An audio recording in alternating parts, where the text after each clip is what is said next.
Hai Trackers, kali ini kita akan membahas tentang dupa atau ada juga yang menyebutnya hiyo.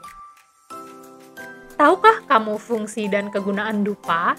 Jika kita berbicara tentang dupa atau wewangian bakar, ada beberapa orang yang masih mengaitkan hal ini dengan kegiatan yang bersifat mistis atau klinik, khususnya di Indonesia. Mungkin hal ini bisa disebabkan karena kurangnya pengetahuan dan informasi. Sebenarnya, apa sih kegunaan dan fungsi dupa itu? Yuk kita bahas satu persatu.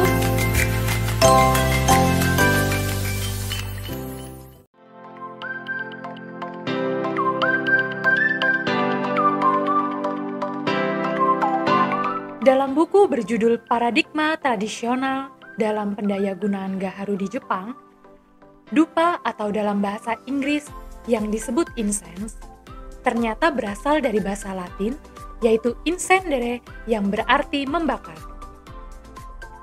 Dupa adalah bahan biotik aromatik yang melepaskan asap harum apabila dibakar. Pada umumnya, dupa terbuat dari bahan tanaman yang mengandung wewangian yang dikombinasikan dengan minyak esensial. Maka dari itu, banyak orang menggunakan dupa sebagai aromaterapi. Trackers pasti paham. Bahkan di negara kita sendiri, kebiasaan membakar dupa juga sering kita temukan loh. Di antaranya digunakan dalam beberapa praktek keagamaan dan ritual adat di Indonesia.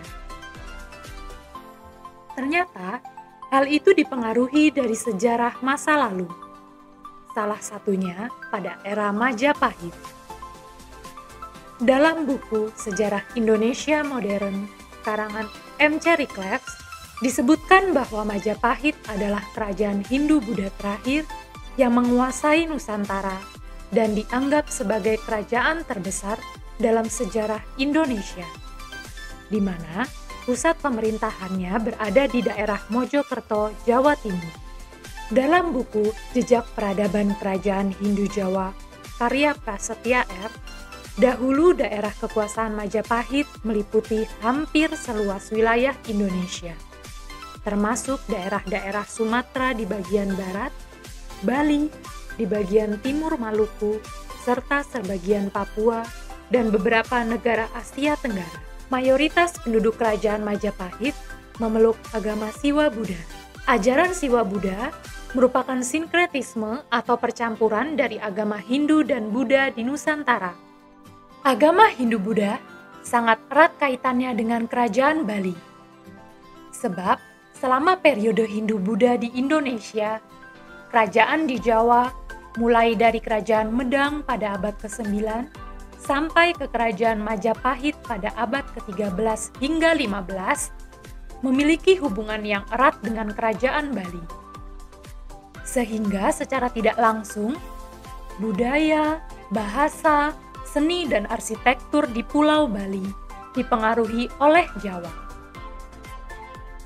Nah, salah satu pengaruh kebudayaan yang bisa kita lihat sampai saat ini adalah penggunaan dupa dalam ritual keagamaan dan kehidupan masyarakat di Bali.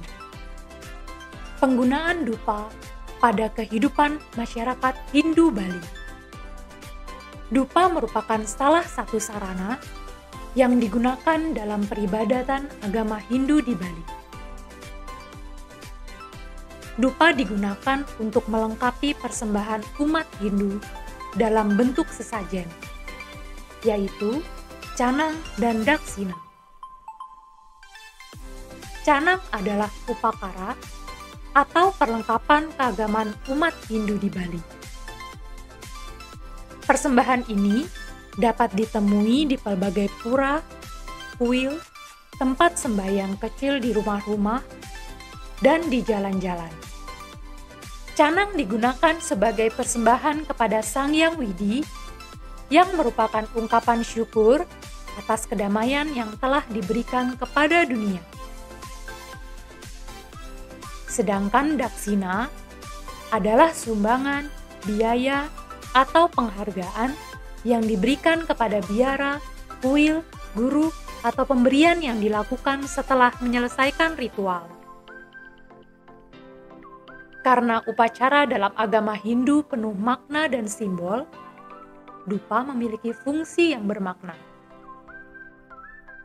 Banten merupakan bagian dari terpisahkan dari konsep umat Hindu dalam melaksanakan perilaku agamanya, bahwa Banten itu ada semua unsur yang biasanya persembahan dari umat Hindu sebagai wujud bakti dari kita sebagai manusia kepada Sang Pencipta, bahwa kita diwajibkan memelihara alam beserta lingkungannya.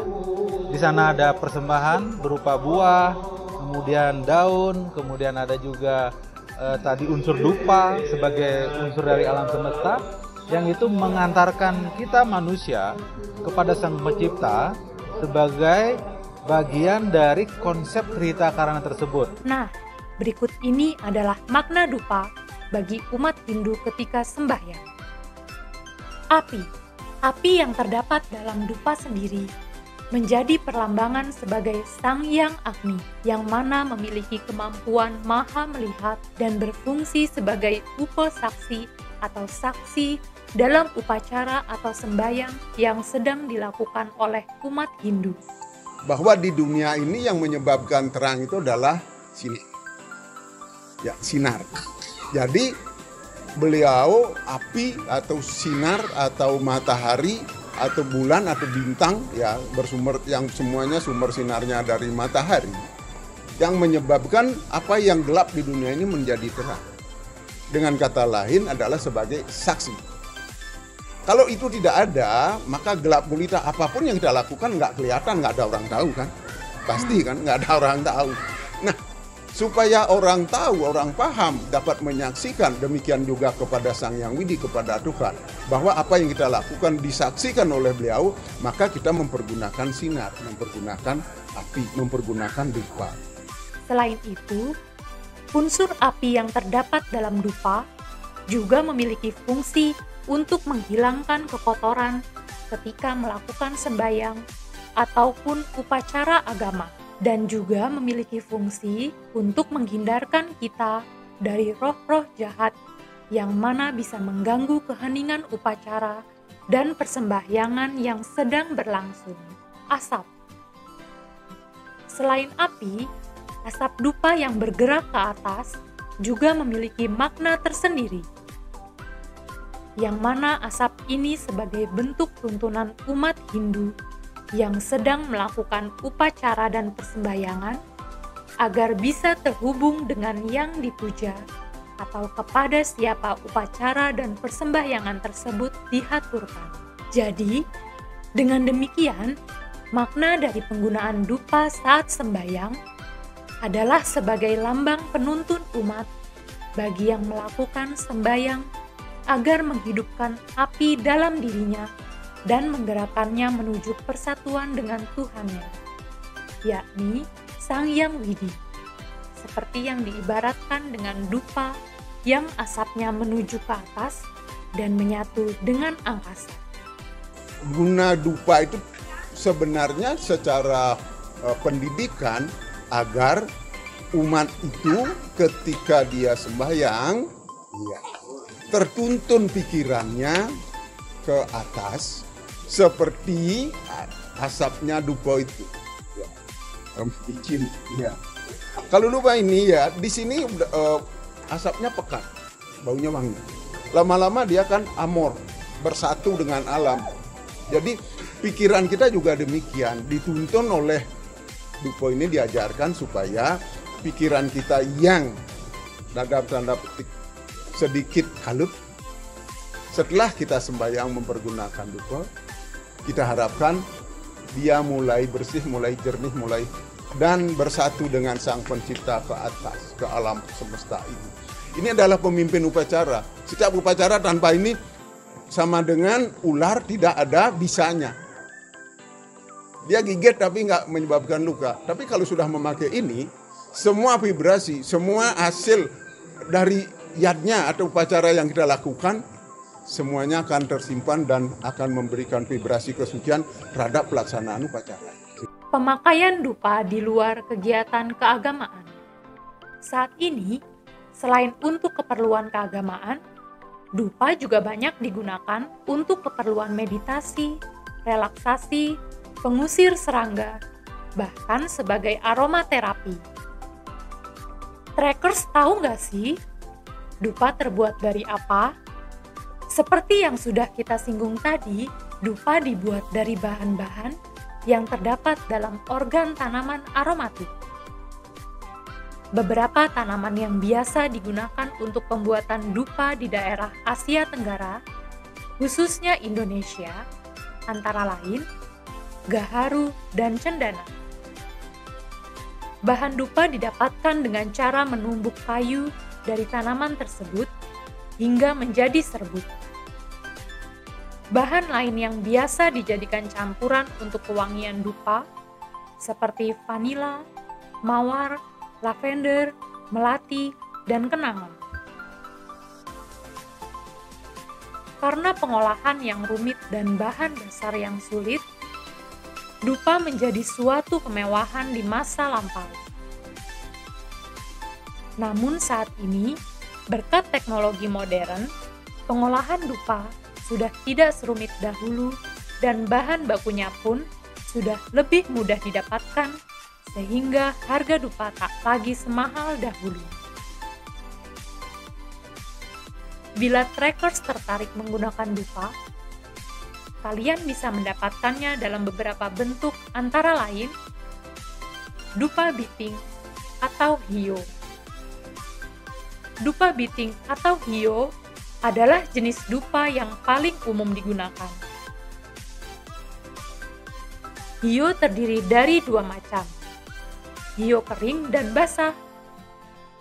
Hio basah cenderung lebih berminyak dan aromanya lebih semerbak jika dibandingkan dengan hio kering yang aromanya lebih lembut. Dupa tanpa biting.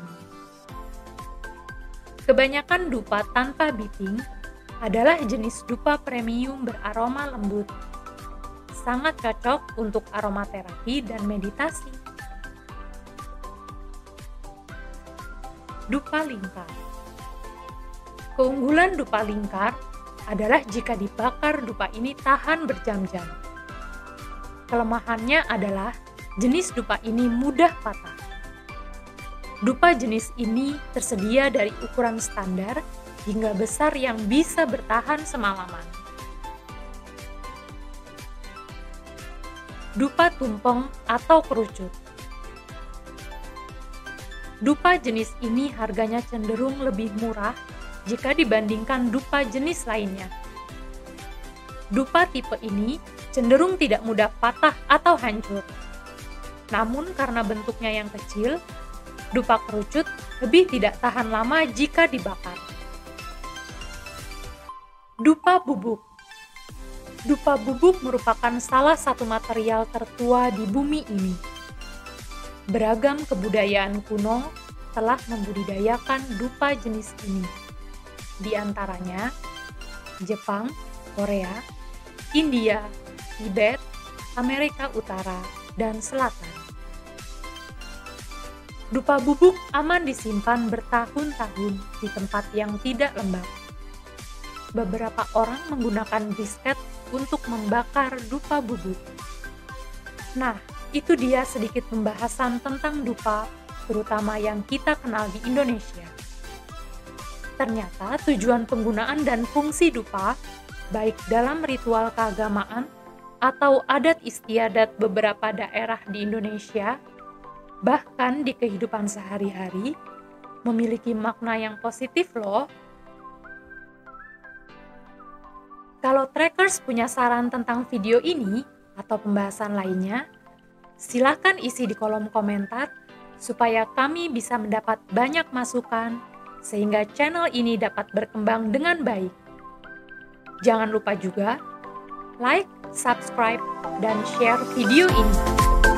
Terima kasih.